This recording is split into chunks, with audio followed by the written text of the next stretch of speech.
Baba, nakushukuru kwa sababu ya wanao. Na waweka mikononi mwako wewe Mungu wa ulinzi na ukuu. Wewe uliye mtakatifu sana. Nasema asante, maana hakuna mwingine kama wewe. Mungu wa rehema, tuomba kibali chako. Tuomba ulinzi wako. Atuomba wema wako. Naomba kuona mkono wako ukienea ulimwengu mzima. Nikiomba uachilie uponyaji katika taifa hili la Kenya. Tuweka kabila zote mikononi mwako. Tunakemea ugonjwa wote ule na laani pepo ambayo uko nyuma ya coronavirus. Baba, najua pia hiyo imekuwa kiboko ambao utaitumia kurudi wote ambao walikuwa wamepotoka. Yesu, ninaomba usikubali ibilisi avune mahali ambapo hakupanda. In Jesus' name we pray. Amen.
because of your love and your presence.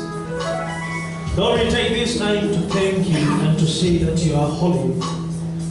Lord, I acknowledge your presence.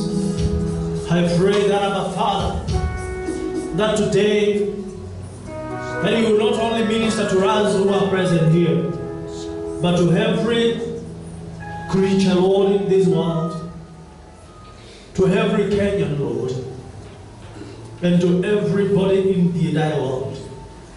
How I pray that, Lord, you reconcile us, Lord, to yourself via your forgiveness, Lord. Lord, you say vengeance is yours. And how I pray that you forgive each and every one of us, Lord. Lord, I pray that you pardon our sins, Lord. Wash us by your blood and make us, Lord, worthy to be called your children. We are created in your image and in your likeness, Lord, and we've nowhere else to run to. We've nowhere else to go other than in your tent, in your presence, Lord. And by this I urge you that, oh Lord, you grace us, oh Lord. For Lord, your grace is sufficient to us even when we are going through troubles. Your grace, Lord, is important and fully sufficient and working wonders. How I pray that, our Father, you set our families free, and Lord, you set us and our families apart for your kingdom, for your sake, Lord. As I pray, Lord, together with my brothers and my sisters here present, that you do away with every calamity, with every pandemic, with every disease and every sickness in this nation. Don't allow the devil, Lord, to tempt your children beyond their measure. Don't allow him in, Father, Lord, because he is harvesting where he has not planted.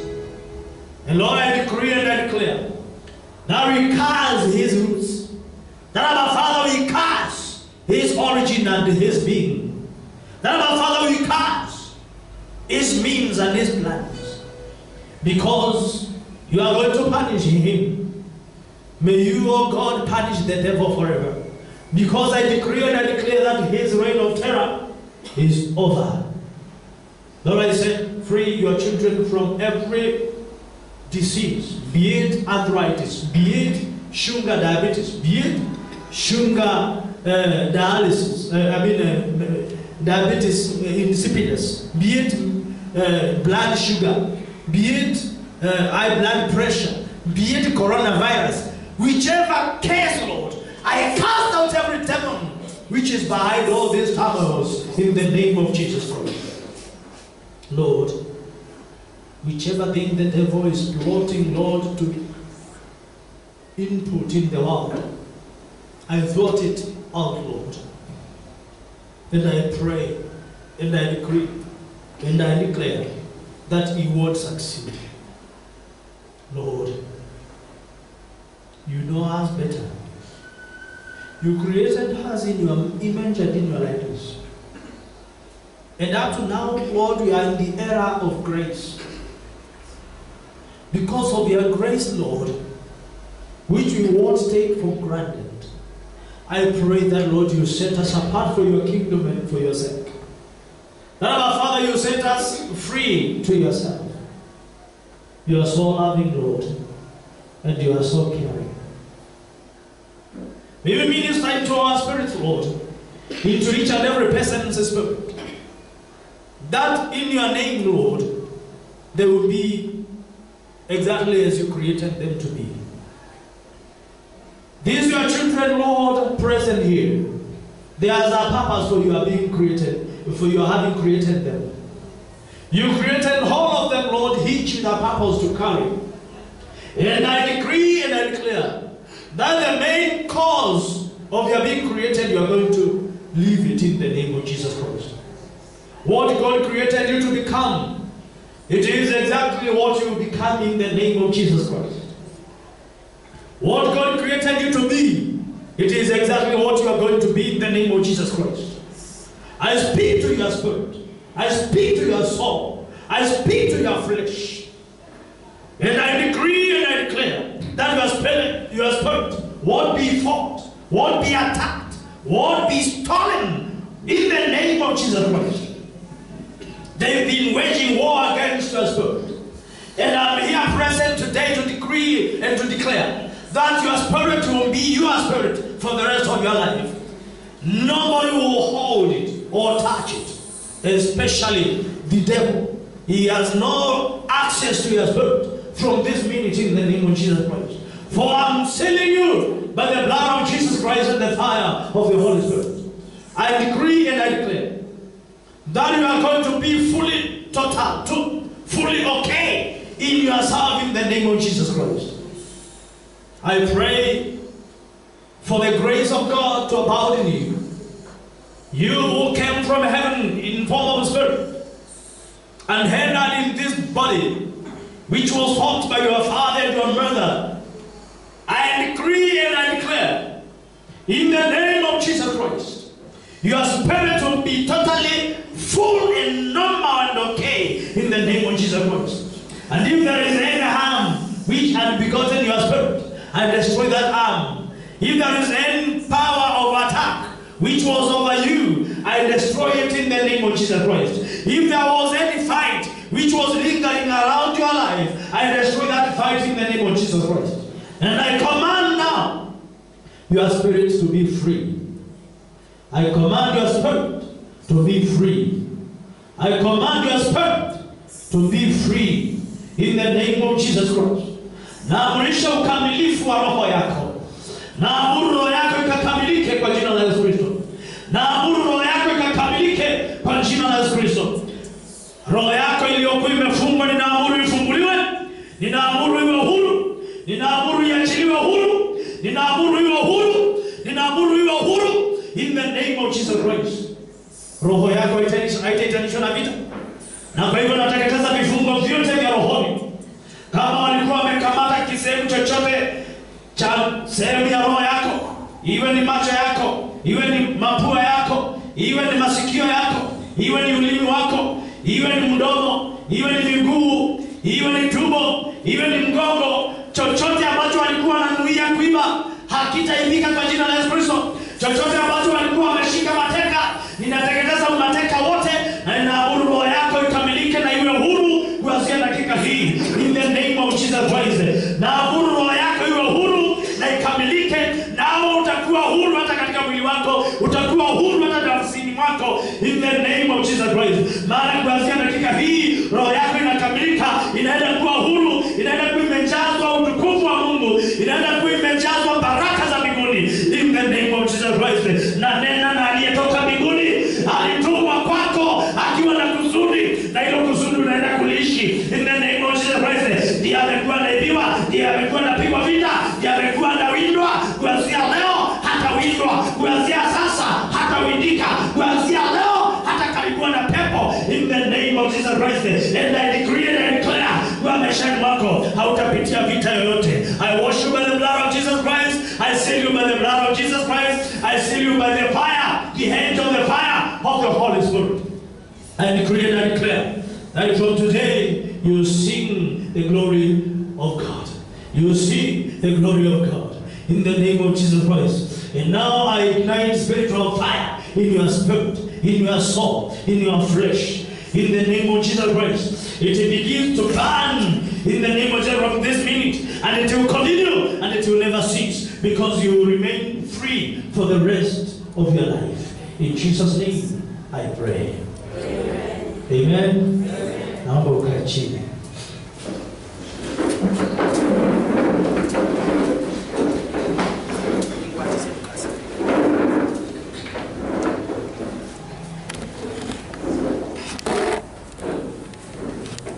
Bwana Yesu Kristo asifiwe. Amen. Magonjwa mingi ambayo mnaona yanatukia kwa watu ni magonjwa ambayo nitaita magonjwa ya kichawi. Kwa sababu ya vita ambayo imefanya ufunike kinywa chako, wacha leo niongelee kuhusu magonjwa ya nini? Ya kichawi. Nikisoma Zaburi 27 ambayo ndio tutaitanguliza kuanzia mstari wa kwanza kwenda chini, Nasema kuwa Bwana ni nuru yangu na wokovu wangu, nimwogope nani?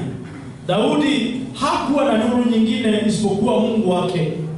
Na kwa hivyo kama Bwana hatakuwa nuru yako, kama hatakuwa wokovu wako, basi uko na haja na sababu kuu ya kuogopa.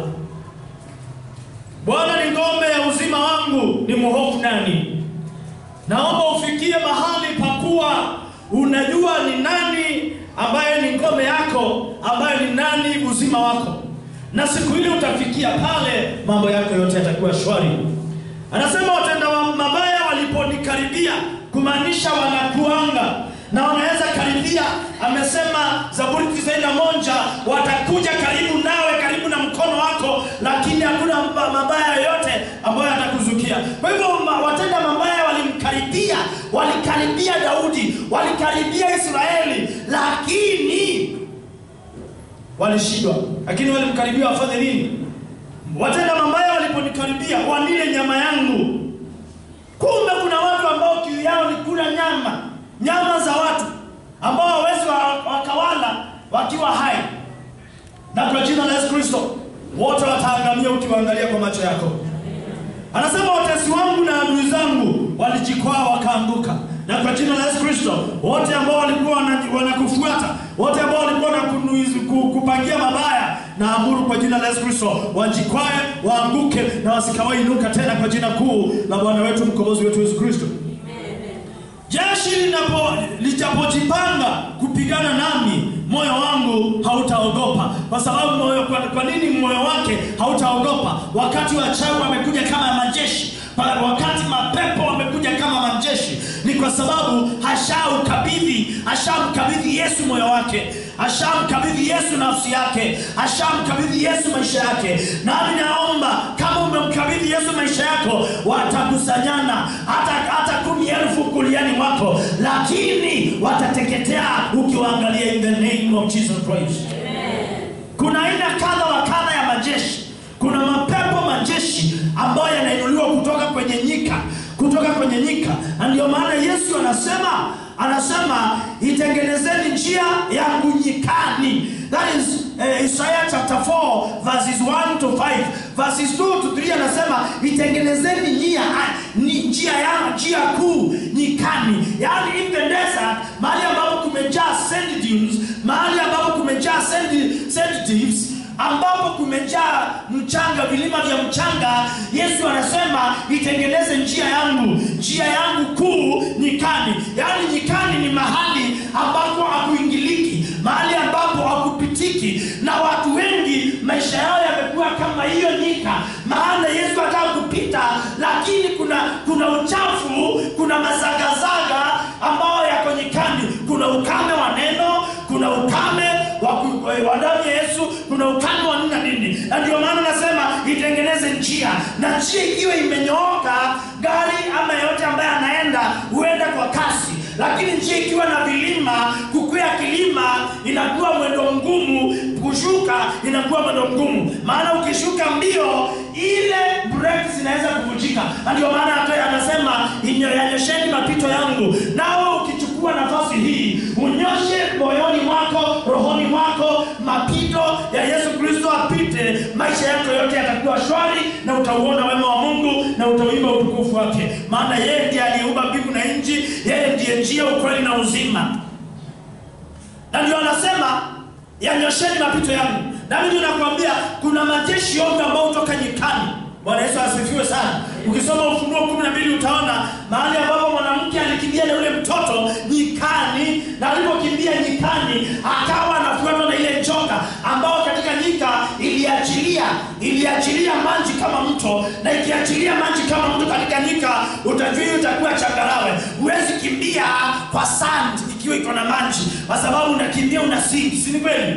Kwa hivyo njia inahitaji kutengenezwa, na hiyo inakuanga very parabolical. Ni rohoni mwako. Kuna watu ambao mioyo yao imekuwa kama nyika, iko milima. Yesu anataka ingia haraka kubariki, lakini hapa pitiliki, kwa sababu wewe umeweka vizuizi. Ondoa vizuizi, na kuanzia leo utaona mkono wa Mungu na utaona baraka zake. Haleluya. Amen. Hivyo kuna mapepo ambao yanatoka porini. yanakuja, kuna yale yanatoka kwenye mito, kwenye mashimo, kwenye bahari, kwenye anga. Kwa hivyo kuna aina yote ya majeshi, lakini siongelelei majeshi, wacha nivuke pale. Anasema vita vijapo nitokea, hata hapo nitatumaini. Neno moja nimelitaka kwa Bwana, nalo ndilo nitakalolitafuta, nikae nyumbani mwa Bwana siku zote za maisha yako. Na hayo utajibiwa kwa jina la Kristo. Nikae nyumbani mwa Bwana siku zote za maisha yangu, niutazame uzuri wa Bwana na kutafakari hekaluni mwake. Sijui kama ushafika level ya kumuona Bwana, ukajua utamu wa kuwa karibu naye. Na kama hujaifikia, naomba kuanzia leo ufikie, ili uweze kujua utamu ule. Mradi atanisitiri badani mwake siku ya mabaya, atanisitiri katika stara ya hema yake, na kuniinua juu ya mwamba. Na sasa kichwa changu kitainuka juu ya adui zangu wanaonizunguka, nami nitatoa dhabihu za shangwe hemani mwake. Nitaimba, naam, nitamuhimidi Bwana. Mungu huinua watu duniani kwa ajili ya mambo kadha wa kadha kama hayo.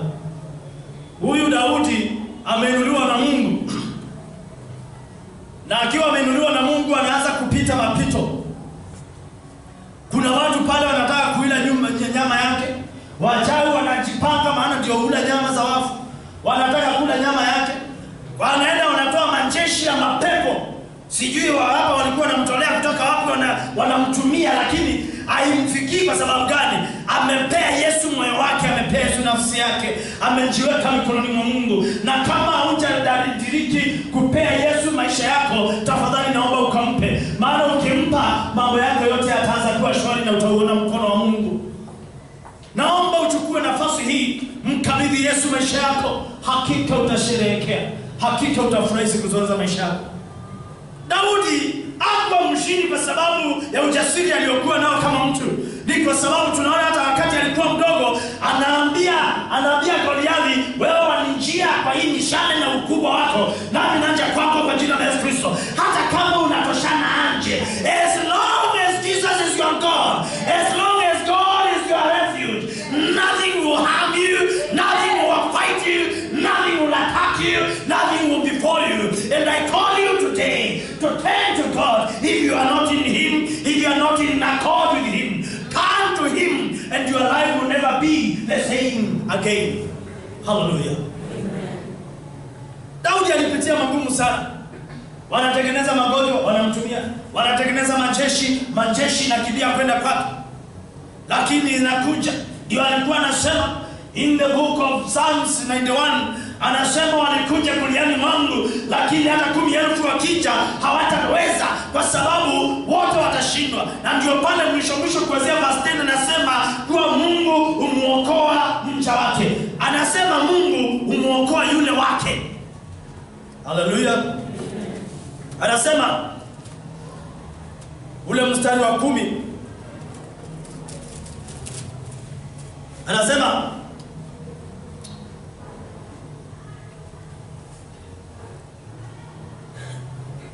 verse 14 anasema, kwa kuwa amekaza kunipenda, nitamuokoa na kumweka palipo juu. Kwa kuwa amenijua jina langu, ataniita nami nitamwitika. Nitakuwa pamoja naye taabuni, nitamuokoa na kumtukuza. Kwa siku nyingi nitamshibisha, nami nitamuonyesha wokovu wangu.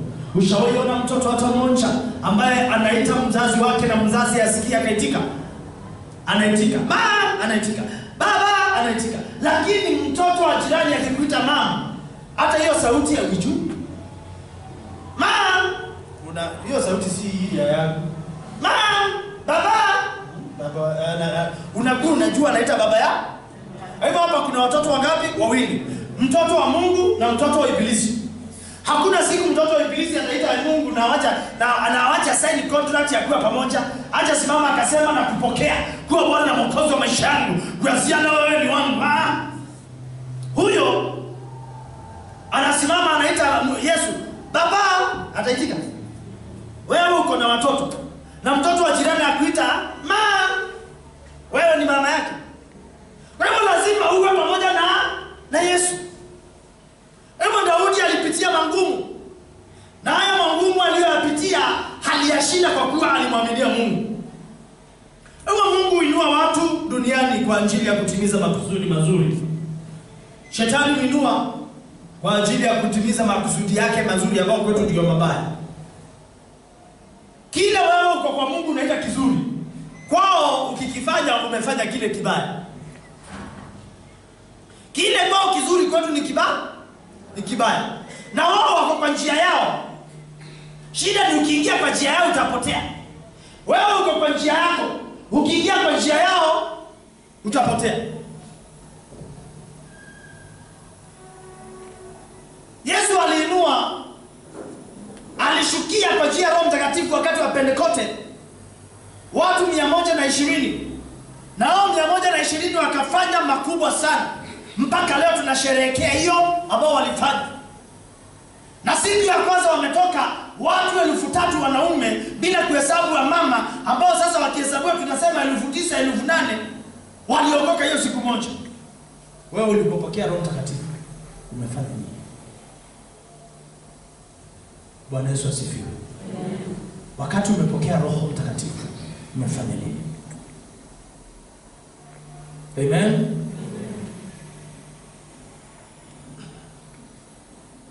Nataka ujue kitu ambacho chanzo cha kuwa mshindi ni imani ya Kikristo ama kuwa ndani ya Mungu. Kimsingi imani ya Kikristo imezaliwa msalabani, kwenye miimba kichwani, kwenye misumari mikononi na misumari miguuni. Imezaliwa kwenye mkuki ubavuni. Imezaliwa kwenye aibu kubwa na mateso yaliyoishia msalabani. Na ndio maana mpaka leo hiyo imani juu ya ile vita ilizaliwa nayo, imani mpaka leo inapatwa na misukosuko. Ilizaliwa mtu akichekelewa hana nguo hata ile dogo, ako na kofia ya mimba, damu inamwagika. Hawakujua hiyo damu ndio tulikuwa tunahitaji, ndio ilikuwa kusudio letu.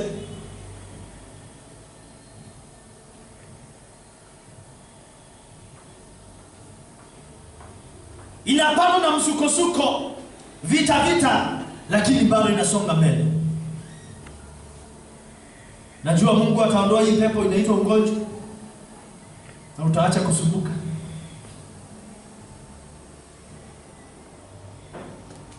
Lakini nini asili ya magonjwa ya kichawi? Ukiniambia hii corona si ya kichawi, utaniambia utakuwa inamaanisha Mungu ndiye ameachilia. Mungu anajua iko, anajua ilipangwa, lakini hakuizuilia kwa sababu watu wake wengi hawakumpendeza. Wangapi walikuwa kanisani tarehe 1 ya Januari? Tarehe 1 ya Januari kama ulikuwa kanisani? Tulifunza kuhusu nini? Tulifunza kuhusu kumuomba Mungu kutuondolea, kutuepushana na mabaya na maradhi ambayo yanaweza kutupata sababu ya dhambi zetu. Tuliomba hiyo ombi. I know wengi walikuwa wanasema 2020 ni mwaka wangu. Mimi sikusema si mwaka wangu, hii ni mwaka yangu. Lakini mbele yangu nilikuwa naona haya mabaya yakiingia ulimwenguni kwa sababu ya dhambi za wanadamu. Na nilirudi nikainakili, nikaiweka kwa video, nikawawekea kwa YouTube. Nikasema hakuna mtoto ambaye ako na mzazi mzuri, ambaye yule mzazi akiona mtoto anakosa hata mrudi. Huyo mtoto atapotea. Asiyefunzwa na mamaye, ufunzwa na ulimwengu. Nasi akiwa Mungu wetu, usipokuwa katika laini yake, si atakurudisha katika laini?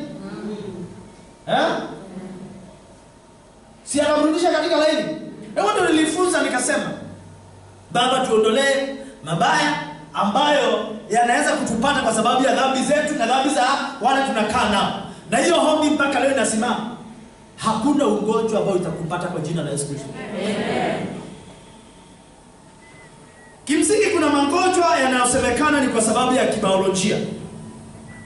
Kibiolojia ni yale magonjwa ambayo yanatengenezwa katika maabara, laboratory diseases. Na hii ni mambo niliwafunza kiasi hapo awali.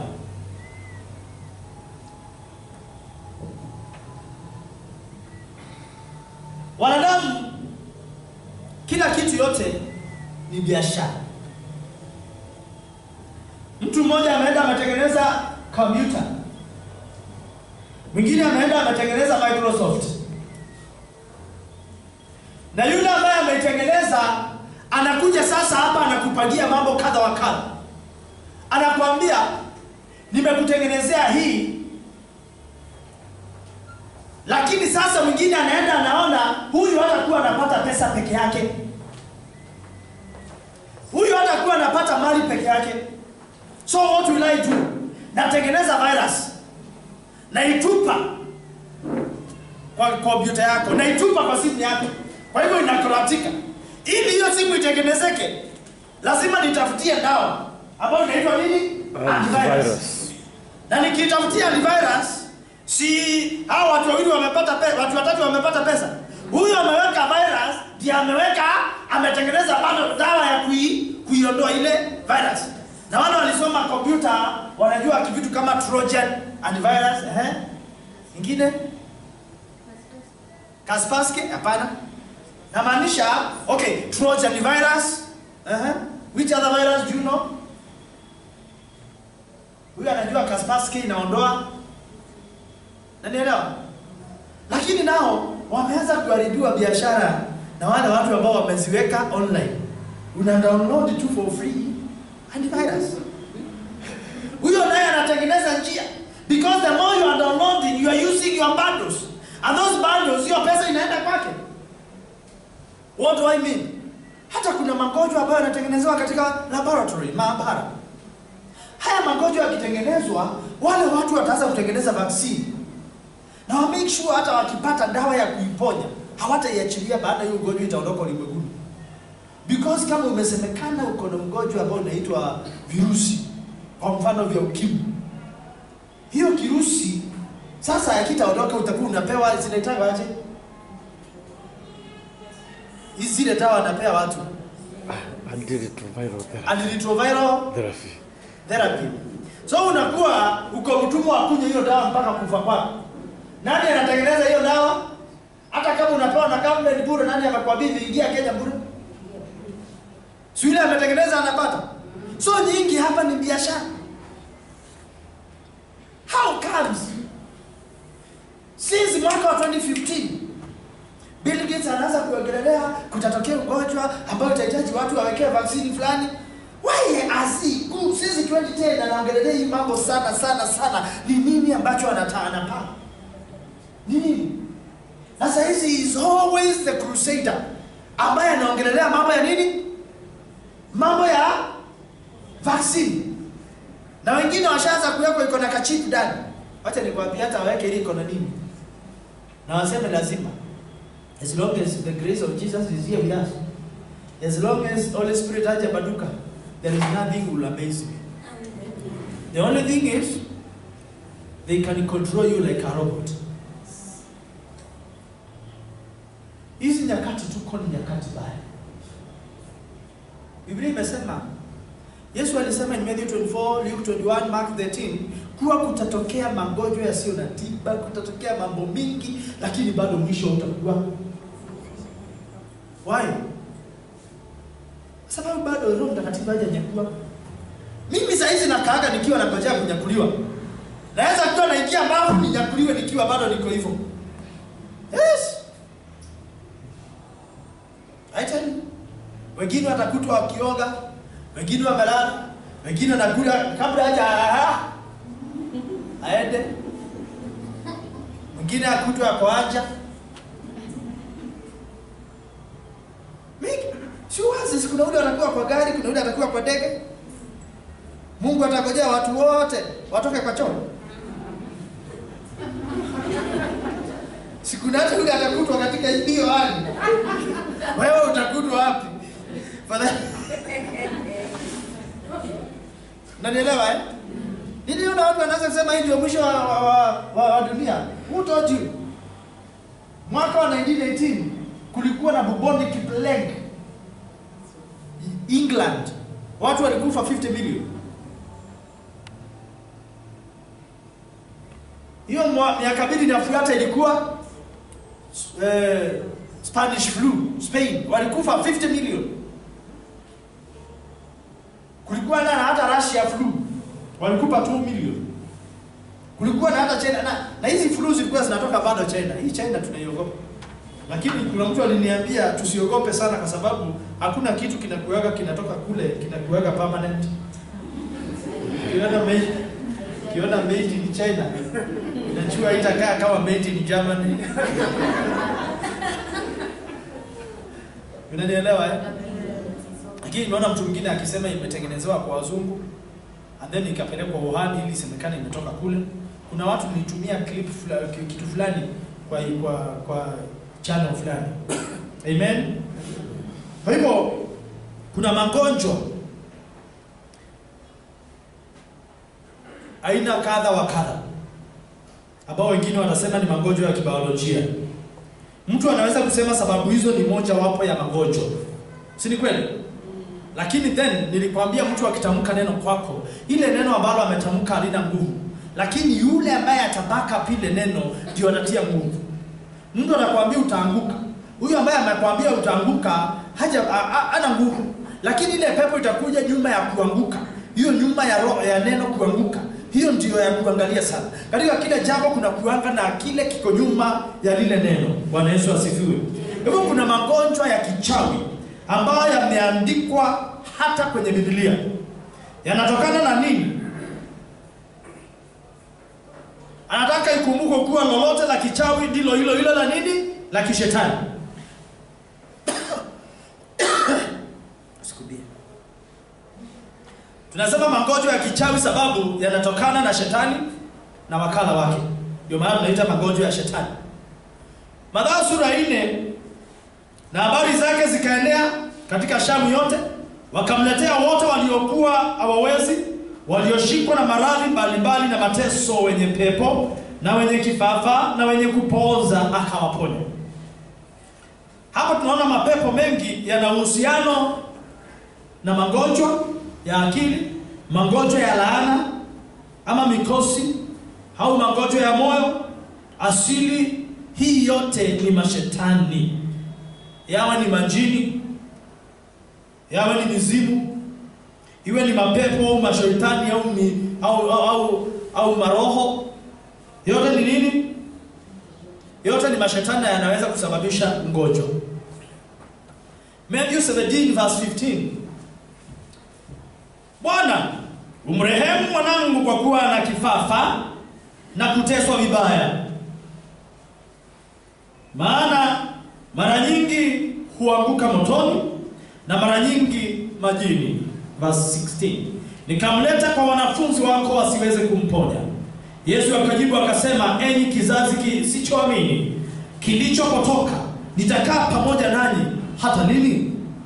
Hii ni kumaanisha tukiwa na imani sisi ndio wakufanya ile kazi. Alikuwa anawaambia mnastahili kuwa mmefanya hii kazi mpaka nikae nanyi ili mjue kufanya. Nitachukuliana nanyi hata lini? Mleteni huku kwangu. Yesu akamkemea pepo, naye akamtoka. Yule kijana akapona tangu saa ile. Mtu huyu, mtoto wake tunaona ana kifafa, alikwenda kumwomba Mungu ili amrehemu, na Yesu hakuhangaika na kifafa, bali alimtoa pepo na mtoto akapona. Matatizo kama kifafa, matatizo kama balaa, pressure, yote haya yanatokana na chanzo. Hata katika mateso na mapito ambayo tunapitia leo kuna chanzo. Tusome Mark 1 verse 26. Yule pepo mchafu akamtia kifafa, akalia kwa sauti kuu, akamtoka. Wakashangaa wote, hata wakaulizana wakisema, ni nini hii? Ni elimu mpya, maana waweza awaamuru hata pepo wachafu nao wamtii. Na unaona kizazi hiki kimekuwa kibaya kuliko kizazi cha wakati wa Yesu. I tell you the truth. Saizi sasa ndio wanaabudu vizuri, na wanasema hakuna shetani. Mapepo yanaweza kumtia mtu kifafa, yanaweza kumwingia mtu akawa mgonjwa wa kansa, akawa na balaa. Kuna mmoja wa hapa kanisani ambaye alishikwa na corona, na ukakuta mume wake alikuwa ameshikwa nayo, hawana symptoms. Mume wake akaenda, yeye alipoenda akapimwa, akanitumia message, yote inaandika negative, lakini positive coronavirus, asymptomatic. Lakini yule dada hakaanza kuingiwa na wasiwasi, akaanza kuona atakufa. Roho ikaingia. Akanipigia usiku baada ya like 5 days. Akaniambia nasikia kitu kimekwama wapi? Hapa kwa mabega. Nikamwambia usiwe na wasiwasi. Na hiyo ni baada ya kuniandikia message. Mimi nikampigia mwenyewe. Nikamuombea sema kutapika. Nikajua kumbe hata corona inatapika. Wakati amepelekwa KU. Wakati amepelekwa wapi? KU. Akakutana na agent wa shetani pale. Mpaka wakashare neno. Mpaka wakashare nini? Na baadhi ya neno walioshare aliniandikia message. Kaniambia kwa wapi? Maana siku kaniambia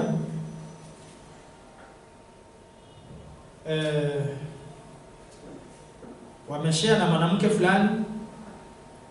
Na huyu mwanamke anamwambia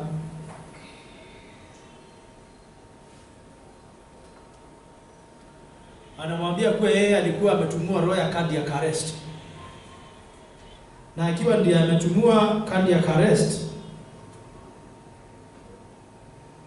yeye ametumika na shetani.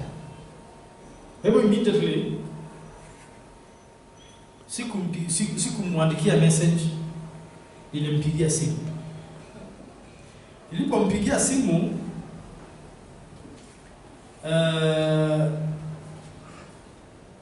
nikaomba naye, nikakuta alikuwa ameingiwa na hiyo kitu. Naona sasa tayari alikuwa imemuingia na ilikuwa imempeleka vibaya sana.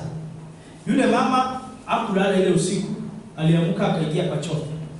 Anaingia kwa choo, anajifungia pale, anatoka anaanza kumwambia shetani kufa. Shetani kufa. Na akawa anasikia yenyewe ni kama naenda. So aliniamsha saa 11 asubuhi ya Sunday fulani. Nikaomba naye, nikakemea hiyo pepo. Huyo mama alishinda the whole day akijifungia kwa choo.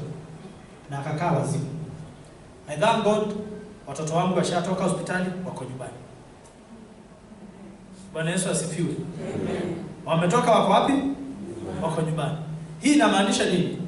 Shetani alikuwa anataka kuchukua that opportunity. Na nielewa Shetani hana mamlaka usipompatia nini? Mamlaka. Hebu mapepo yanaweza kumtia mtu kifafa ama magonjwa kama ya kansa au mikosi au shida au balaa ama chochote kile. Mashetani yanaweza kutumwa na mtu yakaambiwa nenda ukaingia ndani ya mtu fulani, umwekee balaa, umwekee kifo, umwekee ajali, umwekee shida. Unaweza kumwona mtu ana ugonjwa wa moyo, ana ugonjwa wa corona, ana ugonjwa wa kansa, kumbe mtu huyo amewekewa ugonjwa huo na mashetani.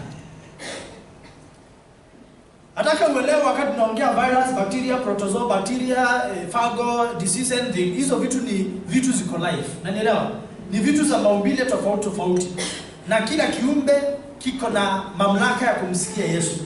Hakuna kitu ambacho si cha kumtii Yesu. Kansa inaletwa na virus. Virus ni kiumbe.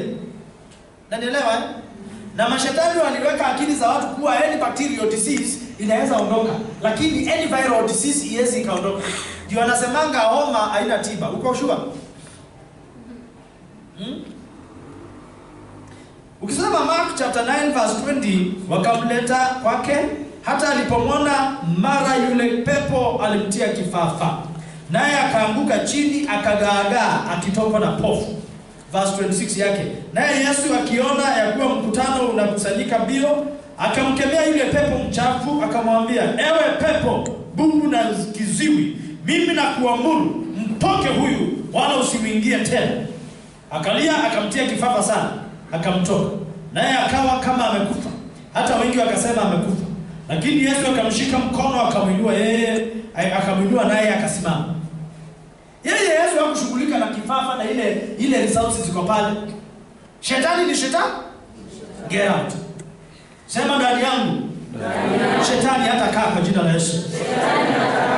Pepo haitakaa kwa jina la Yesu. Kwa hivyo kazi ya pepo anaweza kukuangusha chini, ukashangaa umepatwa na ugonjwa wa harufu wa namna fulani, wengine wanasikia ananuka mdomo, wengine anasikia mahali kwingine kunanuka, anasikia mikono, ananusia, anasikia bwana ananuka damu. Nishasikia mtu anasema unasikia damu yangu ikinuka. Pepo inaweza fanya mambo mingi sana. Lakini nataka uwe mtu wa kujua wewe ni Mungu. Na ulitoka wapi? Mbinguni. Next Sunday ni kama nitakufunza majina yako ya kiroho. Ni marefu, ni mingi, lakini nitakufunza yote. Ili uweze kutembea ukijua mimi ni mwali wa moto. Mimi ni upanga ukatao kuwili. Because nimetayarisha. Amen?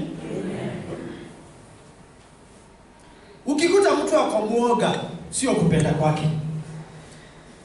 Kwa hivyo mapepo yanaweza kumfanya mtu aonewe au asiweze kufanya maamuzi ya kujitetea akakaa kimya. Kwa hivyo hii ndio kazi ya mapepo. Unaweza ukawa umewekewa magonjwa sana. Unaweza kuwekewa na roho ya kukataliwa na watu. Ukawekewa sana mapepo ya ugonjwa. Ukawekewa shida. Ukawekewa umaskini. Lakini usiogope, sababu Mungu yupo. Anaweza kukufungua kwa jina la Yesu Kristo. Sema kwa jina la Yesu. Kwa jina la Yesu. Kuanzia leo, kila ugonjwa wa kishetani, kuanzia dakika hii, hauna nguvu juu yangu, juu ya familia yangu, juu ya jamaa langu, juu ya taifa nzima.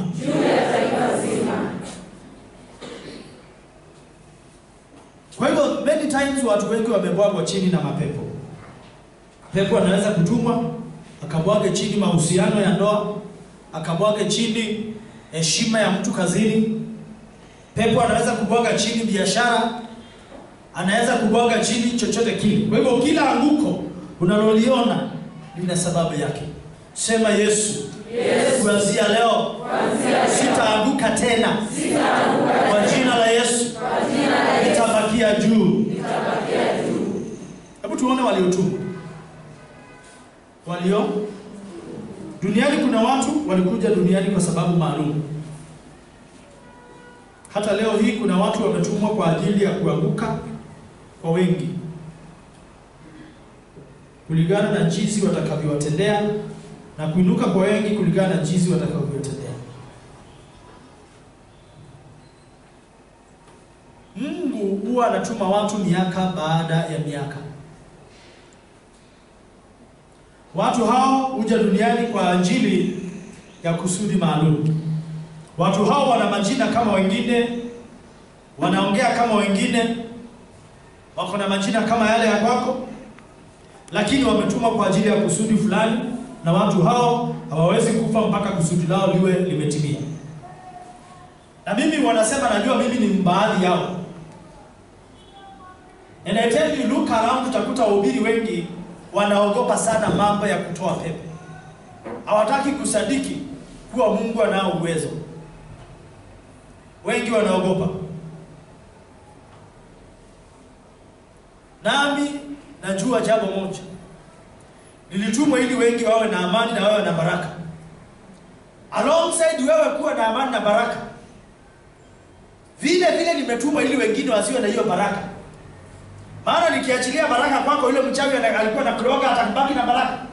Si atabaki akiwa negative. Na hivyo vile wakati nakubariki wewe, kuna yule ambaye badala ya kubarikiwa anaenda chini. Anaenda chini. Na kama uko hapa na kuna pepo ambayo imekuwa inakuandama, ninaiamuru kufa kwa jina la Yesu Kristo. Amen. tumesema mambo sana mapepo ya magonjwa. Mapepo ya magonjwa. Kuna magonjwa yanatokana na uchawi. Kuna magonjwa yanatokana na ushirikina. Mtu anaweza kuwekewa bila yeye kujua. Kwa mfano Mathayo 9:32.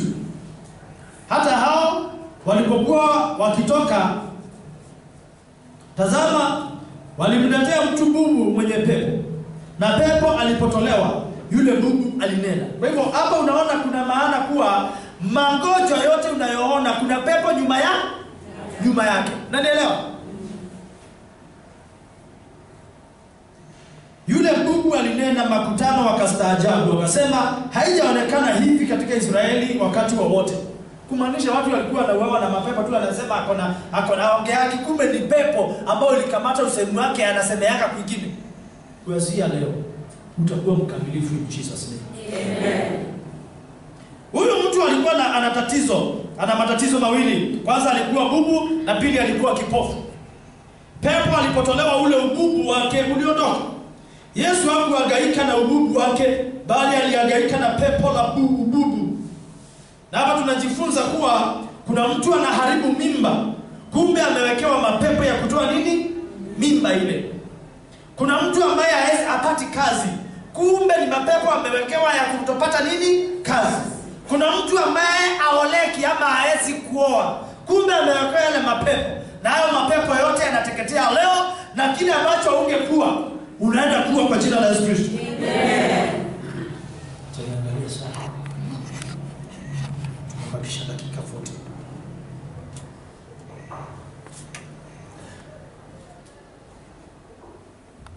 Kuna uwezekano kabisa mtu anakutumia mashetani ili akuharibu wewe na maendeleo yako. Maana kuna wale ambao wanatumia maroho ya kuwatenganisha na watu wa muhimu wa kukusaidia. Nami naomba ukakutane na yule ambaye ni mkombozi wako in Jesus name. Amen. Unaweza kutumia pepo ambalo linaweza kukutenganisha na ndoa yako. Halitai kuja kwa jina la Yesu Kristo. Amen. Sema kwa jina la Yesu. Kwa jina la Yesu. Nakataa mapepo yote. Nakataa mapepo yote yaliyotumwa kwenye maisha yangu. In Jesus name. In Jesus name. Hebu ukishughulika na matokeo ya matatizo, huwezi kuyamaliza matatizo yakaisha. Lakini ukitaka kuua mti wa maembe, huwezi kuumaliza kwa kukata matawi yake. Huwezi kumaliza ule mti wa maembe kwa kuvuna maembe yake. Unatakiwa uchimbe chini, uchimbie ile mizizi uikate kutoka wapi?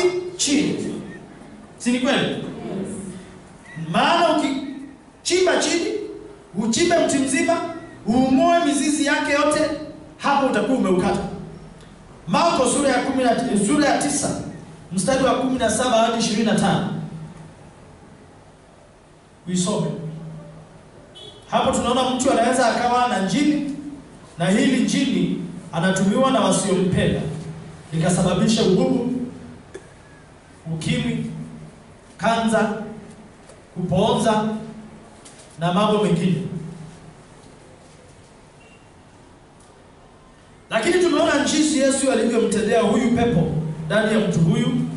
Maana nilikuwa nimeisoma hapo juu, ndio maana sijasoma.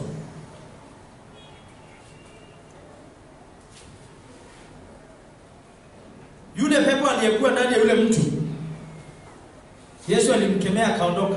Yule mtu akafanya nini? Akaongea na akaona tena. Hata wewe huyo ambaye anakufanya usipate kazi, huyo ambaye anakufanya usipate mume, usipate mke, huyo ambaye anakufanya usipate amani, Yesu anaenda kumuondoa, nawe utaona tena, nawe utapata kile ambacho ulikuwa umenyimwa kupata tena kwa jina la Yesu Kristo. Amen.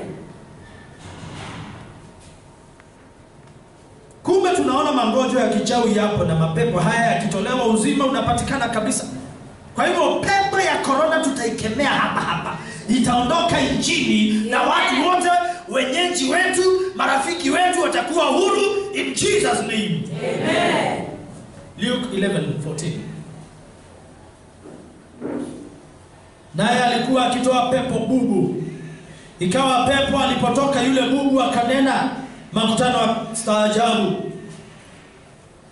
Kumbe jini anaweza kumuingia mtu, akamuingia mtu huyo akawa haezi ongea, akashindwa kuongea, anaweza akapata na kansa, akapata na ukimwi, kupooza na kadhalika. Chochote ambacho kilikuwa kimekutafuta hakitakuona kwa jina la Yesu Kristo, hicho kiovu. Ukisoma Luka 13 anasema siku ya Sabato alikuwa akifundisha katika sinagogi mojawapo, na tazama palikuwa na mwanamke aliyekuwa na pepo wa udhaifu muda wa miaka 18, naye amepidana, hawezi kujinyosha kabisa. Yesu alipomwona alimwita, akamwambia, mama, umefunguliwa katika udhaifu wako. Akaweka mikono yake juu yake, naye akanyoka mara hiyo, akamtukuza Mungu. Basi mkuu wa sinagogi alikasirika kwa sababu Yesu alimponya mtu siku ya Sabato. Akajibu akamwambia mkutano, kuna siku 6 zifaazo kufanya kazi, basi njoni mponywe katika siku hizo, wala si katika siku ya Sabato. Lakini Bwana akajibu akasema, enyi wanafiki kila mmoja wenu, je, hamfungui ng'ombe wake au punda wake siku ya Sabato katika zizi, aende naye kumnywesha? Na huyu mwanamke aliye wa uzao wa Ibrahimu, ambaye shetani amemfunga miaka 18 hii, haikupasa afunguliwe kifungo hiki siku ya Sabato? Aliposema haya, wakatahayari wote walioshindana naye. Mkutano wote wakafurahi kwa sababu ya mambo matukufu yaliyotendwa na yeye. Amen. Pia kuna mapepo ambayo adha ni kuleta ugonjwa, mapepo yanaleta udhaifu. Mapepo kimsingi yanayoleta udhaifu yanaweza kumuingia mtu yakakaa ndani yake muda wa miaka mingi sana. Utakuta mtu unakuwa mdhaifu, ujui unaumwa kichwa au mwili mzima. Mtu anakuwa ajisikii vizuri, ana raha, kumbe ana pepo la udhaifu. Kwenda kanisani haina umuhimu, bali cha muhimu unakwenda wapi. Ni lazima ukutane na Yesu kanisani ili akusaidie. Na ukiwa kanisani hapa na ukutane na Yesu, kuna shida.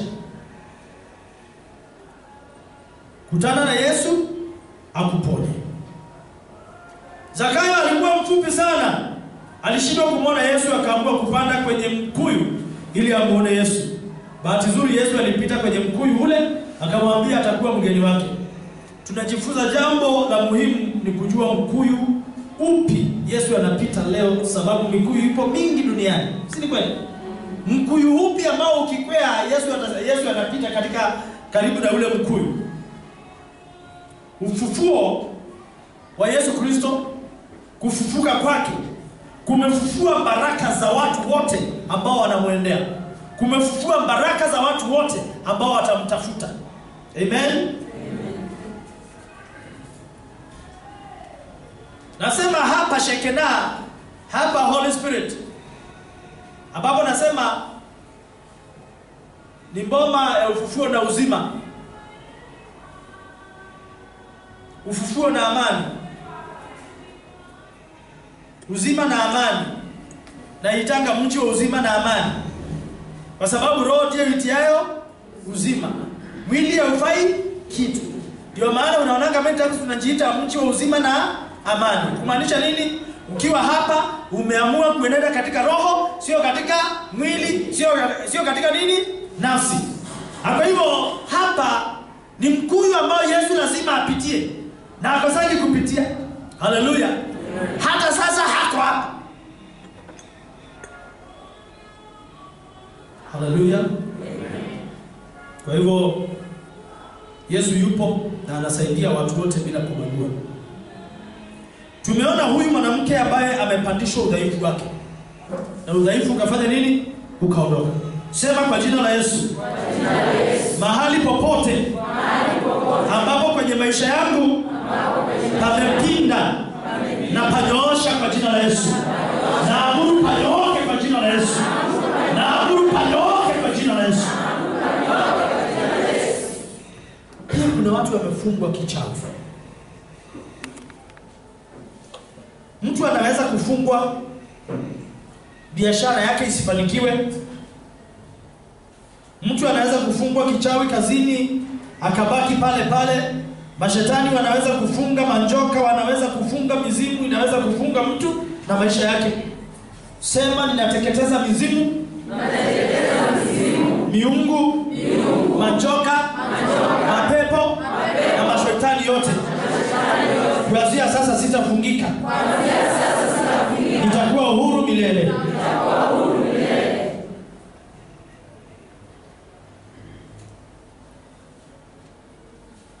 Anakuwepo mtu ambaye hakupendi. Hakuna mtu hapa ambaye hana mtu ambaye ampendi, ambaye yeye mwenyewe ni mshirika. Mshirikina. Sema washirikina wote. Wateketee kwa mitego yao. Wewe unapokuwa vizuri unafanya kazi ya Mungu, kuna watu lazima utawagusa na kuharibu kazi zao. Wakati niko hapa madhabahuni, one thing I know very well, sitapendwa na watu wote. Nikipendwa na watu wote nitakuwa najua Rafael ako na shida.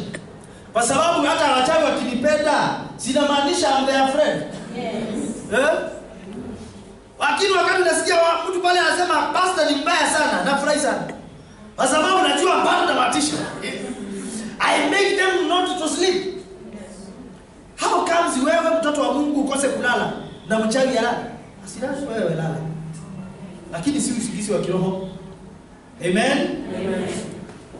Matendo ya Mitume 16 yote tunaona Paulo aliponya watu ambao walikuwa wakitumika kuwanufaisha wafanyabiashara wa miji kupata fedha. Wale wasichana ambao walikuwa wanamfuata wasema hawa ni watumishi wa nani? Wa Mungu. Wakati alikaa sema kaa nyuma yangu shetani. Hivyo walitaka kumuua kwa sababu aliharibu madhabahu zao za kupatia fedha.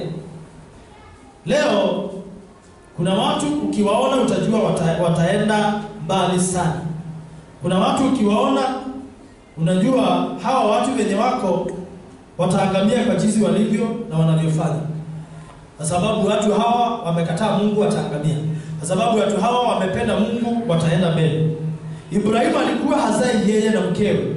Wakaja wakazaa baada ya miaka 90. Akazaliwa Isaka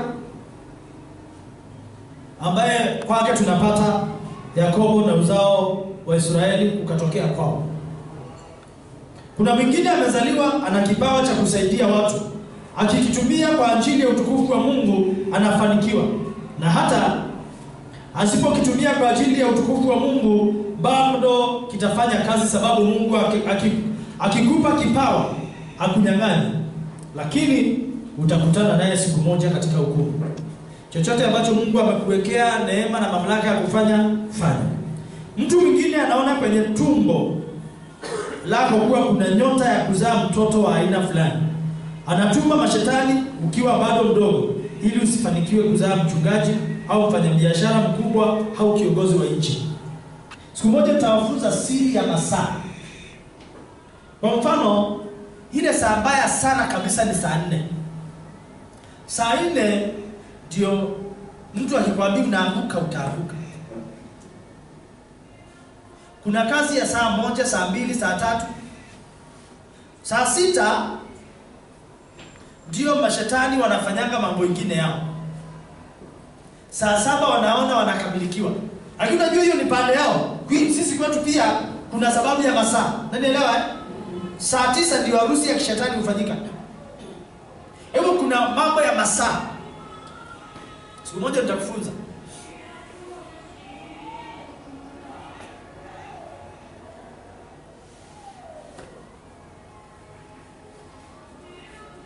Kama ilivyokuwa kwa Ibrahimu, aliambiwa atamzaa Isaka akiwa bado kijana, lakini alikuja kumzaa akiwa mzee.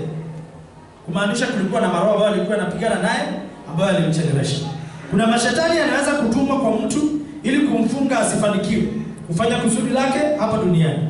Mtu mkubwa hawi mkubwa bali anakuwa tayari amezaliwa ili aje awe mkubwa kutokana na asili ya kipawa chake. Kwa hiyo mambo yako yalipangwa kutoka kitambo. I'm here to renew you. Amen. I'm here to restore you. Kile Mungu alikuumba kuwa, in Jesus name hicho ndicho utakuwa. Amen. Kwa hizi masiku ambao tutakuwa na deliverance ya kuguza mtu, nitawakisha hiyo roho yako moto. Tutakuwa tukiangaliana hivi unasikia inawaka moto tu. Na utakamilika. I will not bother ati utakoea watu. Kuna watu watakuwa wakifika nyumbani wanakimbia, wanakaa na tissue machozi. Ama na ndoo kutapika. Deliverance kama uko na pepo itatoka. Amen. Amen. And I assure you, lazima ubarikiwe, wapende wasipende. Hapa kuna wasichana ambao hawajaolewa. Wasichana ambao hawajaolewa. Naona kama nitakupea hiyo ushauri.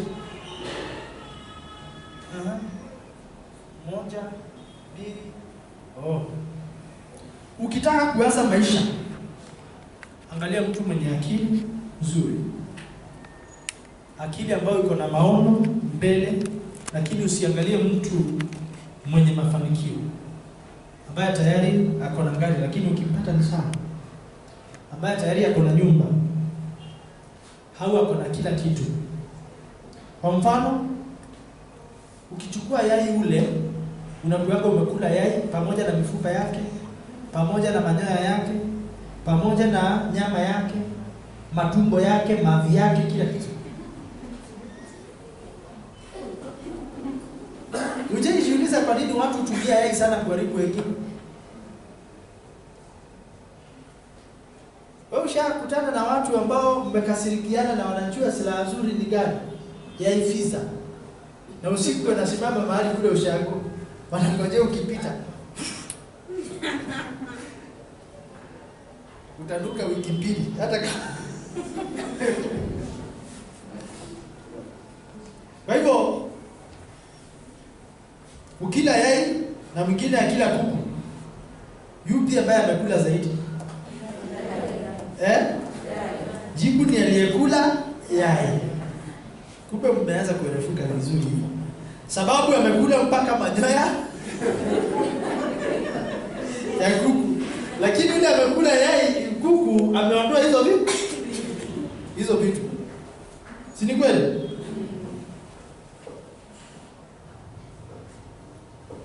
Amekula mpaka utumbo wa hilo kuku.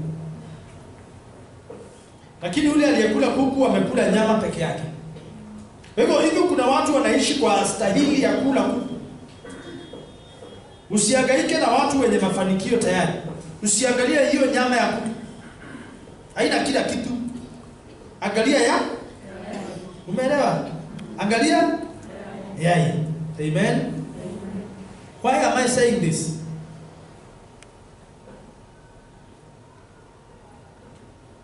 Usihangaike na watu wenye mafanikio tayari, bali simama na mtu mwenye kesho nzuri, mtu mwenye akili nzuri ya kesho yake. Ukianza kuangalia huyu ana nini, basi mtu yule ataanza kukutengenezea sura ya yale unayoyataka ili akuoe. Baada ya muda mfupi unakuta yote aliyokufanyia ni maigizo, na kilichounganishwa na Mungu mwanadamu asitenganishe. Hivyo usipende mtu sababu yako na Range Rover. Anaweza kuwa hana kitu, lakini mkipatana atakuwa na zote. Unaelewa kile anasema?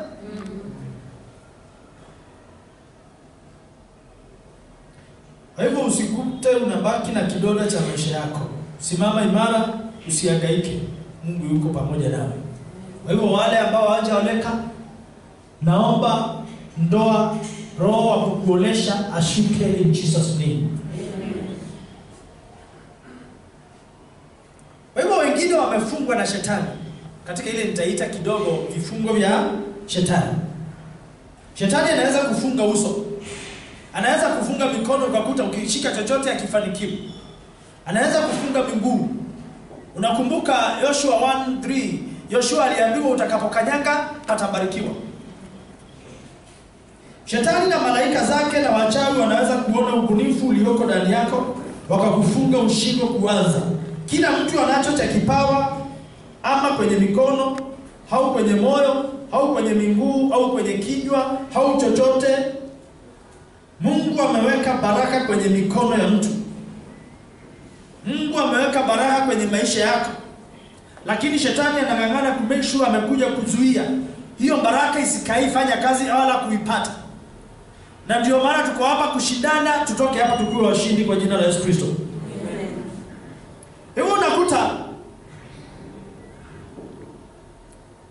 Mungu ameweka baraka kwenye maisha yako. Lakini unakuta mtu mgonjwa, kama imewekwa baraka kwa mikono yako, anaweka ugonjwa kwa mikono yako. Mikono inakuwa inatoka jasho, huwezi kuandika, huwezi kufanya chochote. Hautahitajishwa na hiyo vita kwa jina la Yesu Kristo. Inatetemeka, haitatetemeka kwa jina la Yesu Kristo.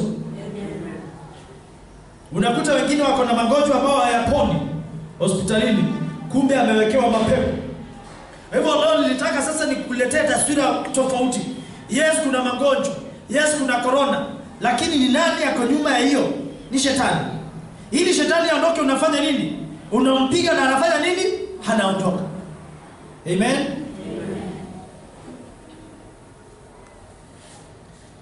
Yesu alikuja duniani ili kuvunja kazi hizo zote za shetani na kuweka watu huru. Sema Yesu. Yes. Nakupa nafsi yangu. Na kukabidhi maisha yangu. Na kukaribisha ndani yangu. Tamalaki ndani yangu. Shetani asikawahi fanya kazi yoyote ndani yangu. Amen. Kuna miguu ya watu wengine imebarikiwa. Wakifuatilia jambo lazima wapate kile wanachokifuatilia. Watu waliobarikiwa miguu wengi huwa wanafungwa miguu yao. Unanielewa? Shika miguu yako. Sema wewe miguu yangu. Hautafungwa. Kuanzia leo. Wewe ni mbarikiwa. Kila utakapokanyanga patabarikiwa. Kila utakapofika patabarikiwa. In Jesus name. Amen.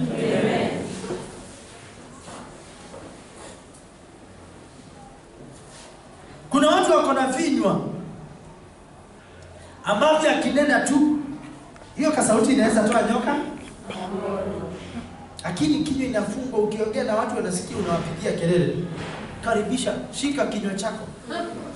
Sema kinywa chako kuanzia leo. Kinywa chako kuanzia leo ni kitakatifu. Kuanzia leo. Kile nitakachosema kitatimia. Na mdomo wote wa yeyote yule ambaye ni mtu wa wivu na chuki, ambaye anaweza nitabiria mabaya, hayo hayatatimia kwangu. Kuanzia sasa najitabiria baraka. Nawe roho wa baraka, wezesha hilo neno baraka litimie ndani yangu. Amina. Kuna watu wako na akili ya kuibiwa. Na labda uko hapa na akili yako iliibiwa ili usiwaze. Wewe ni mtu mbunifu sana. Shika hiyo akili yako. Sema wewe kichwa yangu. Wewe akili yangu. Nimekukataza kifungo. Kifungo cha akili kiondoke mbele yako. Kiteketee kuanzia sasa. Kiteketee kuanzia sasa. Maana akili yangu hautafungwa na yeyote. Hautafungwa na yeyote. Utakuwa huru siku zote za maisha yako. Kuanzia leo utakuwa mbunifu. Nitawaza vyema. Hautawahi patwa na stress. Hautawahi patwa na depression. In Jesus name. Amen. Wewe lazima ujifunze kufungua kila kitu yako yote kwa kusema kwa vinywa vyako, kwa kinywa chako, kwa mamlaka ya jina la Yesu. Sema namwachia Mungu yote. Namwachia Mungu yote. Lakini ukisema namwachia Mungu yote umesema kitu kizuri. Mungu akamuuliza Ezekieli 19 ni 37-39 huko. Kamuuliza, hii mifupa inaweza kuwa mtu? Akamwambia, akasema isemee. Bwana Mungu akasema, hakusema hii mifupa, alisema isemee. Ukisema namwachia Mungu ndio watu wanapotelea. Namwachia Mungu. Namwachia Mungu saa gani? Wewe uko na mamlaka ya kufunga na kufungua. Matthew 18:18. Hakuna neno namwachia Mungu kwenye Biblia. Sijawahi iona. Wewe Ushaiona? Na mwachie Mungu. Mungu ametupa sisi mamlaka yote ya kutenda hapa duniani. Ukitamka neno linakuwa vile vile kama ulivyosema. Wewe ndiyo tawi la ufalme wa Mungu hapa duniani. Ukikanyaga wewe umekanyanga, ukikanyanga wewe amekanyanga Mungu. Uking'oa ameng'oa nani? Ukiteketeza wewe ameteketeza nani? Ukiponda wewe ameponda. Ukitamka wewe nani ametamka? Kwenye nyumba ya ufufuo ambapo anasema Waefeso sura ya 2 mstari wa 6, akatufufua pamoja naye, akatuketisha pamoja naye. Wewe hata wakati unaongea hapo karibu nao. Ndio nakufunza hii mambo ni ya roho. And I assure you, masiku yanayokuja kanisa hili litakuwa na watu wakuu sana kiroho. Nitaomba mpaka mtakuwa mnafanya yale hata mitume walikuwa wanafanya. Amen. Maana tunakosa kuwa vile kwa sababu tumefifia rohoni hatuko. Lakini wakati utakuwa vile nataka wewe uwe, utakuwa unanipigia simu na niambia mchungaji, naona nikiwa nimeketi chini nikiwa Amerika, naona mtu anafanya hivi, au utakuwa unaweza segeni. Mungu anakuwa anakubeba kiroho, unasimama tu karibu na wale wanakusengenya, wanasengenya. Wewe unawaambia ukitaka unachapa moja kofi chwa wanashinda, wewe ndio umelichapa, wewe unaondoka. Haleluya! Amen. Imekuaje wachawi wanaona haya mambo lakini nyinyi hamwezi ona? Do you know why? Bwana Yesu asifiwe. Amen. Wale wazee wa kitambo walikuwa na shrines. Walikuwa wanapeleka nini kwa shrines? Ng'ombe, mbuzi, kondoo. Unaona kila mwezi mzee anaenda na ng'ombe yake. Then unajishindana na huyo na wewe ni wako ni wa 50. How? Sisemi vibaya na unanielewa kile nasema? Huyo mtu ndiye unashindana naye. I tell you, hao watu walikuwa wanachinja. Si mimi sikufichi. Kwetu sitaki kutamka juu niko kwa nini. Mmoja mpaka leo anaendaga, unaona anatembea tu na kabuzi. Anaenda anachinja. Na mimi nasema niko na damu ya Yesu. Lakini kuna mambo kadhaa. Kwa Biblia kuna mahali pengine Yesu Mungu amesema ukifanya hivi nitateketeza ambaye uteketeza. Alisema toeni zaka. Nami in Malachi 3 verse 6 to 14 nitateketeza. I will destroy the devourer. Nitateketeza yule ambaye uharibu. Unanielewa? Akasema nitateketeza ambaye uharibu. Nitateketeza, nitang'oa mangugu, nitang'oa kwekwe, nitatoa kila kitu yote. In Matthew 23:20 akawaambia you undermine the former instead of the latter. Wakati alikuwa anaongelelea peace, mercy, justice, akitaja kuhusu the tithe. Lakini hiyo ni ya siku nyingine. Amen. Hayo hakuna neno ambalo linasema na mwachia Mungu. Sisi ni majeshi ya Bwana, tunayo mamlaka ya kung'oa, tunayo mamlaka ya kubomoa, kuharibu na kujenga na kupanda. Tunayo mamlaka ambayo Yesu ametupa. Lakini alongside hiyo mapepo, hiyo vita zote, kuna roho ya magonjwa. Unakuta mtu ni mgonjwa lakini ni roho iko ndani yake. Kwa sababu gani? Hizi vitu zote zisipo-operate kama roho hazita succeed kwa sababu mtu ni roho. Unanielewa? Hili kikae ndani, mtu akae ndani, roho ikae ndani ya mtu, lazima awe roho. Roho ikiondoka tunasema huyo mtu ametuacha, amekufa.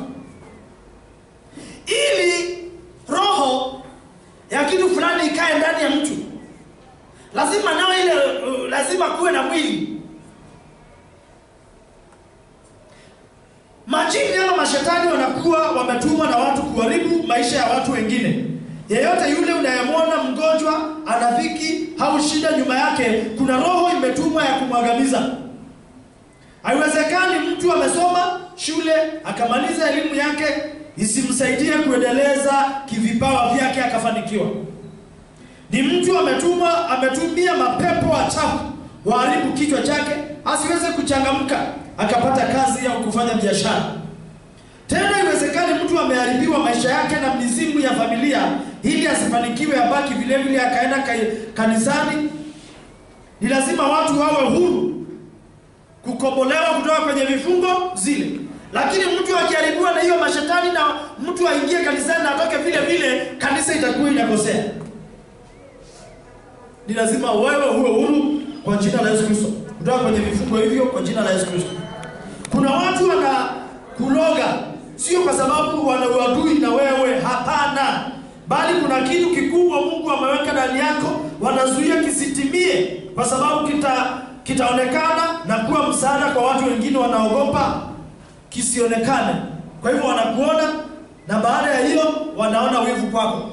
Kwa hivyo wewe unapitia magumu juu kuna kitu special ndani yako, na hicho kitu special ndicho nataka kuinua kwa jina la Yesu Kristo. Kimsingi nataka ujue Mungu apendi tuwe maskini.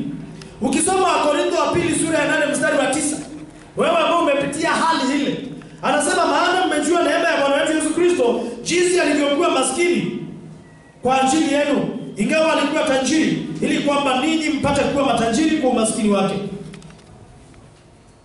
Mungu alichukua hali ya umaskini, ila hali alikuwa tajiri, ili wewe usikae kuwa maskini. Sema kuanzia leo, kwa umaskini wa Yesu, mimi ni tajiri wa kupindukia. Sitaitanishwa na umaskini tena. In Jesus name. Unajua naendelea na maombi.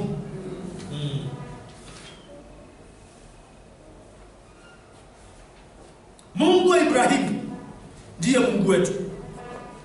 Mwanzo 13:2 tunaona naye Ibrahimu alikuwa ni tajiri sana kwa mifugo, kwa fedha na kwa dhahabu. Isaya 45:3 naye anasema nami nitakupa hazina za gizani na mali zilizofichwa za mahali pasiri, upate kujua ya kuwa mimi ni Bwana nikuitaye kwa jina lako, na Mungu wa Israeli.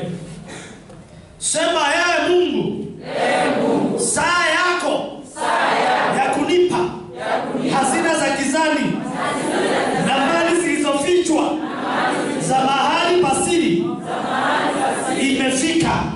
Nipatie.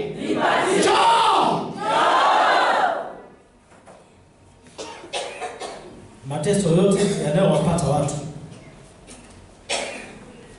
yote ambayo ushakutana naye, hajatoka kwa Mungu.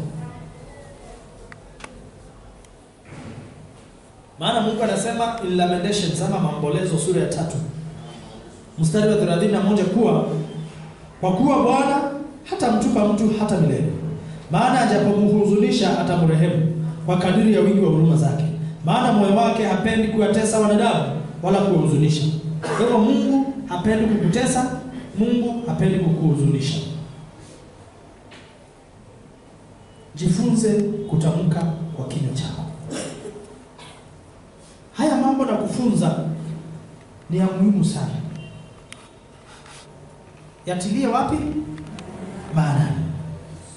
Shetani kazi yake ni kufunga na kuwatesa wanadamu, lakini Mungu hapendi mtu ateseke kwenye biashara, kwenye ndoa, bali yupo anayesababisha mateso yale. Unatakiwa ukate hali ulionayo kwa kutamka kwa mamlaka ya jina la Yesu. Ndio maana maneno mengine natamka polepole ili uyapate. Mungu utendea kazi zile kile unachokisema kwenye kinywa chako. Desturi ya Mungu, atakachokisikia unasema ndicho atakachokitenda. Akikusikia unasema kwa jina la Yesu sitalogwa, hautalogwa. Sema kwa jina la Yesu sitalogwa. Kwa jina la Yesu sitalogwa. Kwa jina la Yesu nitafanikiwa. Kwa jina la Yesu nitafanikiwa. Kwa jina la Yesu nitasafiri. Kwa jina la Yesu nitasafiri. Kwa jina la Yesu nitapata mtanji. Kwa jina la Yesu sitaonewa. Kwa jina la Yesu sitataabishwa. Nitasimama kama mshindi milele. Hayo umesema yametimia. Amen. Itakuwa vile vile kama ulivyotamka kwa jina la Yesu. Sisi tumeumbwa kwa sura ya Mungu. Umeumbwa kwa sura ya Mungu. Mungu aliumba dunia kwa kusema na ikawa. Amen. Sisi ni watoto wa Mungu. Tunachokisema kwa vinywa vyetu ndicho Mungu anakitenda. Na ndio maana ukitamka kwa kinywa chako Yesu ni Bwana na Mwokozi wa maisha yako, unakuwa umeokoka kutoka kwenye ufalme wa giza na kuingia kwenye ufalme wa nuru kwa kutamka tu. Kama venye Warumi 10:9 anasema.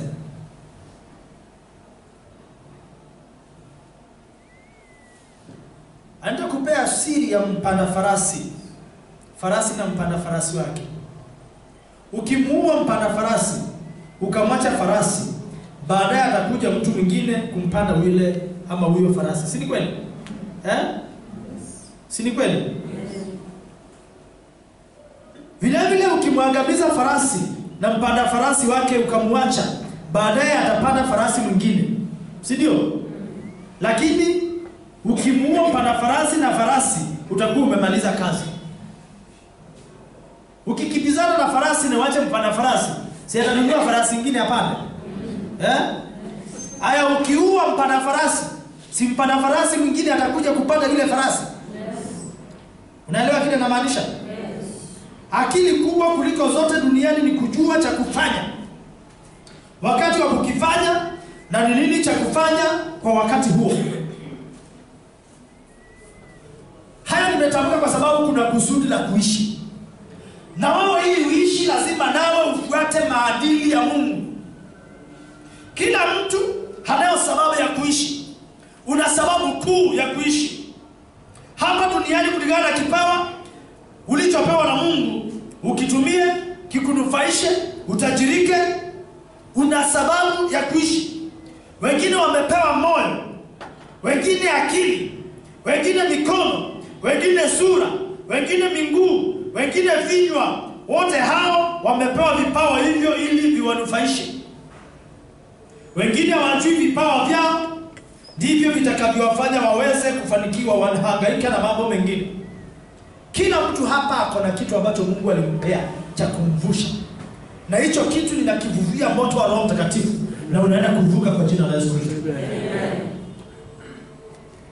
Yesu anasema adui wa mtu ni yule wa nyumbani mwake. Musa alikuwa na ndugu yake anaitwa Isaka. Anaitwa Aaron. Na dada yake aliitwa Miriam. Na Miriam huyu ndiye alipanga mpango mbaya juu yake. Akaanza kumsengenya kwa sababu alikuwa ameoa Mkushi. Daudi alikuwa na mtoto wake aitwaye Absalom, na huyo ndiye aliyemsaliti. Dothan, Abiram na Kora, hawa walikuwa chini ya Musa, wakamsaliti. Yesu Kristo alikuwa na mitume 12, wale wa karibu. Na kati yao alitokea mmoja aitwaye Yuda, aliyekuwa karibu yake sana, akamsaliti. Na wote hawa mwisho wao ulikuwa wa kufanana. Ndio maana Yesu akasema adui mkubwa wa mtu ni yule wa nyumbani mwake. Hapa sijui kama kuna familia ndugu na ndugu, they don't commit. Unakuta dada na dada they commit. Kila mmoja anaonea wivu nyumba ya mwenzake. Lakini mkiwa ndani ya Mungu, hiyo shetani itaingia na mtakuwa washindi. Shetani anatumia mbinu kama hizo. Sijui kama ushasikia kisa cha mamajusi wa mashariki. Mathayo sura ya 2 mstari wa 1 hadi wa 10. Ambao tunaambiwa hao mamajusi walitokea mashariki ya mbali. Tunajua story ya mstari wa 2 ambao wanasema mamajusi kutoka mashariki walikuja Yerusalemu kumsujudia wakisema, yuko wapi yeye aliyezaliwa mfalme wa Wayahudi? Kwa maana tuliona nyota yake toka mashariki, nasi tumekuja kumsujudia. Kama hawakuona nyota wangekuja. Kama hawakuona wewe uko na baraka wangekuja kupigana nao. Kama hawangeona wewe uko na utajiri ambao wanaweza iba wangekuja kupigana nao. Kuna kitu ambacho kimewafanya wakusegene, wakaribie wewe, wakupige, wakunenee, waende kwa waganga wakutafutie uchawi. Lakini leo nakufunza haya mambo ili kukuhakikishia ushindi wako in Jesus name. No matter how much they have tried, they are getting their downfall now in Jesus name. Amen. Sisi Mungu amesema in Isaiah 54 verse 15, watakusanyana kwako wengi sana, watafanya vikao, lakini sio Mungu atakuwa amewatuma kufanya vikao. Na sababu hiyo wataanguka wote miguuni mwako. Wewe kuna wengi ambao wanafanya vikao. Mmoja tu amekumulika akaona uko na baraka, akaita kikao, akawaambia fulani wa fulani uko nadhani tulimweza, ako nayo, tutafanya nini? Wanaanza kufanya, tufanye hivi, tupange hivi, tufanye ile. Wote watateketea hata wakiwa kwa vikao zao in Jesus name. Amen. Hawa mamajusi walitokea mashariki ya mbali, walimfuata Yesu wakasema wameiona nyota yake. Hapa tunajifunza kwamba kila mtu ana nyota yake. Pia nyota ya mtu inaweza kuonekana. Tumeiona nyota ya nani? Ya Yesu. Tumeiona nyota yake. Kwa hivyo wameona nyota. Nyota inaweza onekana. Tena kila mtu ako na nyota. Tena inaweza kufuata. Sio wamefuata. Kwa hivyo nyota inaweza onekana, inaweza kufuatwa. Na nielewa Yes. Inaweza kufuatwa na inaweza julikana ni nani. Wanaona hiyo inang'aa, wanatafuta hiyo kijiji, wanasema ni Rafa. Wanasema ni yako. Wanasema ni yako. From nowhere ukiwa huko careful, wanaanza kuleta kavita. Waliona yangu, wakatuma vita, nikachelewa kuzaliwa. Siku ile niliamka vizuri, nikaanza kuomba vizuri, nikawa naonyeshwa mambo, nikakuja nikangojeka ugonjwa ambao haiko. I remember kuna wakati nilikaa the whole time nikiwa naambiwa ni yellow fever, nikiwa ni nini. Siku moja nikaamuka nikaambia Mungu nimekataa kungojeka tena. Nikapata nguvu. Hallelujah. You can imagine unangojekea ushango mpaka unaletwa Nairobi kukaa hapa. Hiyo ndio ile wakati kulikuwa kumetolewa ile mkanda wa mwanamke Msamaria. Nipe maji ninywe. Ndio nilikuwa na shida tu nikisikiza. Because sasa wewe darasani una shida umelala. Mwanamke yule Msamaria alipokwenda kuteka maji kisimani, alimkuta Yesu kapumzika. Kamwambia nipe maji ninywe. Nipe maji ninywe. Nipe maji ninywe. Hivyo pia nyota ya mtu inaweza kufuatwa, pia nyota ya mtu inaweza kuibiwa, pia nyota ya mtu inaweza kurudishwa kama imeibiwa. Hivyo nyota ya mtu ni kama kipawa. Kazi ya shule ni kuendeleza kile kipawa ulichowekewa na Mungu ndani yako. Mafanikio hayapatikani kwenye elimu, sababu ingekuwa hivyo walimu wangekuwa matajiri sana kuliko watu wote. Lakini mafanikio ni kujua kipawa chako ni kipi na kukitumia. Sema kwa jina la Yesu. Kwa jina la Yesu. Kwa jina la Yesu. Kwa jina la Yesu. Nifungue. Nifungue. Kwa jina la Bwana Yesu. Kwa jina la Bwana Yesu. Nifungue macho. Nifungue macho. Nijue anayenitumia mashetani ya magonjwa. Nijue anayenitumia mashetani ya magonjwa. Na popote walipo. Na popote walipo. Maana imeandikwa watakuja kwangu kwa njia moja. Maana imeandikwa watanitorokea kwa njia saba. Wakimbie wakimtoroka. Nataka ujue kuwa wachawi wana uwezo wa kuona nini kipo ndani ya mtu wakakiiba au kukizuia kisidhihirike kama mtu hajaokoka. Sema chochote kilichoibiwa kwangu wakati nilikuwa sijaokoka. Yesu rudisha dakika hii. Wanakuwa wanafunga tumbo, mikono, macho, akili, wanaweza wakaachia kila kitu kikaenda sawa, lakini wakazuia kipawa kisikufanikishe ubaki vile vile. Sema kipawa. Mungu ulionipa cha kunifanikisha, natangaza kiko huru kuanzia sasa.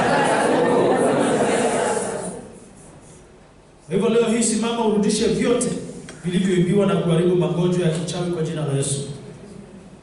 Nataka ujue kuwa Mungu ni Mungu wa kurudisha. Mungu ni Mungu afanye nini? Wa kurudisha. Na anaenda kukurudisha kwa jina la Yesu Kristo. Amen. Na hapa ndipo naweka summary yangu ya leo. Wana wa Israeli walichukuliwa utumwani Misri miaka zaidi ya 400. Lakini baada ya miaka 130 walirudishwa. Mungu akawarudisha. Wana wa Israeli walichukuliwa utumwani miaka 70 kule Babiloni. Baada ya miaka 77 Mungu akawarudisha. Wana wa Israeli walichukuliwa utumwani nchi za Ulaya. Mungu akawawezesha wakawa taifa kamili mpaka leo hii. Since 15th of May 1948 mpaka leo Israeli ni taifa kuu. Bwana Yesu asifiwe sana. Amen. Mungu anasema nitakurudishia miaka yako iliyoliwa na nzige na madumadu na tunutu. Tena Mungu anasema nitakurudishia afya yako. Usiogope, simama imara. Wewe uliye mgonjwa, wewe uliye na shida, hiyo tatizo itakoma kwa jina la Yesu. Amen. Simama kwa ujasiri, tamka kwa kinywa chako, haribu magonjwa ya kichawi juu yako, juu ya familia yako kwa jina kuu la Yesu Kristo. Beba mikono yako juu. Sema Yesu. Natangaza. Maisha yangu hayatarudi kuwa vile. Kila ulichoniumbia, kila ulichonibarikia, ambacho kililiwa na nzige, ambacho kililiwa na madumadu, ambacho kililiwa na mapepo, rudisha leo hii kwa jina la Yesu. Mali yangu iliyoliwa na nzige, narudisha kwa jina la Yesu. Afya yangu iliyoliwa na nzige na madumadu, narudisha kwa jina la Yesu.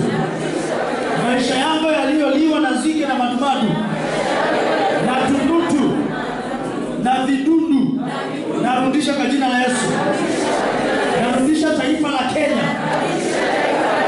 Nimekataa shetani na mbinu zake zote, na minyororo yake yote, na mambo yake yote, na kamba yake yote.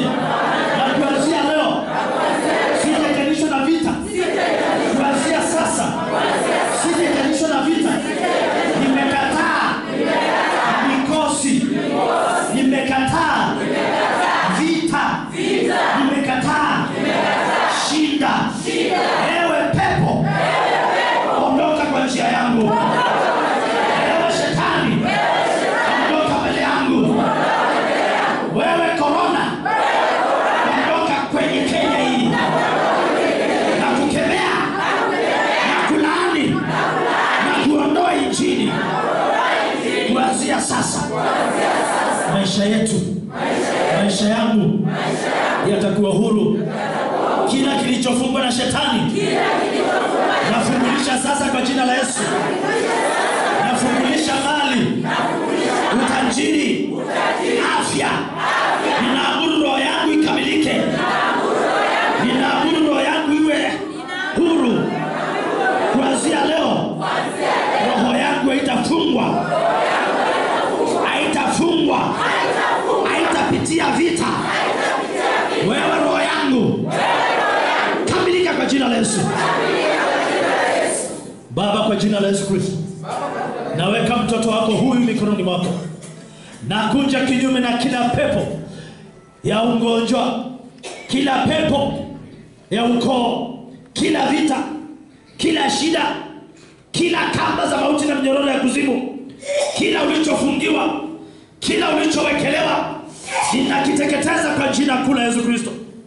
Naje kinyume na kila vita, naje kinyume na kila majini, naje kinyume na kila shida, naje kinyume na kila vita. Ninaamuru uponyaji ukaenee ndani ya roho yako. Natangaza kukamilika kwa roho yako kwa jina la Yesu Kristo. Avoid kukohoa. Nakamilisha roho yako kwa jina la Yesu Kristo. Nakamilisha roho yako kwa jina la Yesu Kristo. Nakamilisha roho yako kwa jina la Yesu Kristo. Nakamilisha roho yako kwa jina la Yesu Kristo. Unaenda kuwa kamili kwa jina la Yesu Kristo. Nayo juu inakamilika. Hautakuwa na udhaifu katika nafsi yako. Hautakuwa na udhaifu katika mwili wako. Maana na kuweka huru na wako. Unaenda kuenenda katika roho. Unaenda kuenenda katika roho. Na amuru utakamilika kwa jina la Yesu Kristo. Na kisha moto wa Roho Mtakatifu. Na amuru ukamilika kwa jina la Yesu Kristo. Na amuru ukamilika kwa jina la Yesu Kristo. Na amuru ukamilika kwa jina la Yesu Kristo. Ninatamka baraka. Ninatangaza mambo yako yote yanakamilika. In the name of Jesus Christ, kwa faida yako, kwa manufaa yako. Natangaza ushindi kwa kuelekea. Mungu uliumba mbingu na nchi. Naondoa magonjwa. Naondoa mikosi. Naondoa shida. Vita yote ambayo ilikuwa imekutafuta imeteketea. Nimeilaani kwa jina la Yesu. Maumivu yaliyokuwa ndani ya mwili wako yakome. Na yalaani na hayatakuwa tena kwa jina la Yesu. Na kisha moto wa Roho Mtakatifu ndani yako. In the name of Jesus. Mungu uliumba mbingu na nchi. Shuka utamalaki ndani ya watoto wako hao. Roho wa Mungu. Spirit of the Lord. Come and minister to these your children. Spirit of wisdom, spirit of understanding, spirit of counsel, spirit of mind, spirit of knowledge, spirit of the fear of the Lord. Come now and minister to these your children, oh Lord. Release power. Revive them, Lord. Release power. Release power. Release your fervor. Release your power. In the name of Jesus Christ, I renew your strength. You mount on like eagles. You walk and you not grow weary in the name of Jesus Christ. Funguka kwa jina la Yesu. Funguka kwa jina la Yesu. Narudisha mapato yako, narudisha nguvu yako. Na achilie utakaso kwa mikono yako. Na katakata kamba za mauti na minyororo ya kuzimu. Naweka huru maisha yako.